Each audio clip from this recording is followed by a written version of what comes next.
Hi and welcome again to our first home buyers sessions.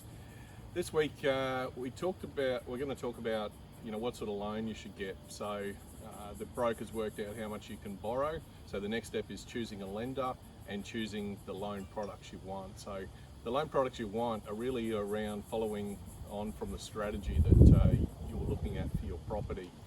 So if it's an investment property, it might not all be about paying off debt. It might be about keeping the loan most tax effective. If it is your long-term home you're buying, then for sure the strategy should be just paying that loan off as quickly as possible. And there's some things you can do around that, higher than minimum loan repayments, using an offset account, those sort of tricks to pay off your loan faster and pay less interest to the bank.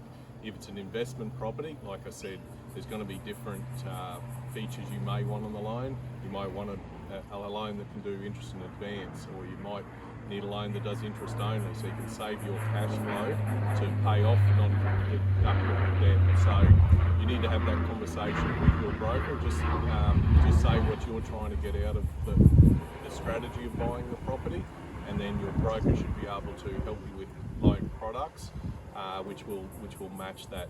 And then obviously once you've met the broker's met your needs with products, then they can look at who's got the best rate out there. And the best rate isn't necessarily as simple as that seems either, because sometimes banks will get you in with a very low honeymoon rate, which is going to cost you more over the long term. They might even have a really good fixed rate, but their variable rates are really bad, and so you're going to switch to that variable rate. And sometimes you can get out of banks very cheaply, and sometimes you can't. And it also depends on whether you're able to refinance in the future, because your financial circumstances may change. So it's very important that initially you're going into the right loan for you at that time, and that it is going to suit you for that property. So hopefully that's helpful with the next steps. And I'll see you again next time.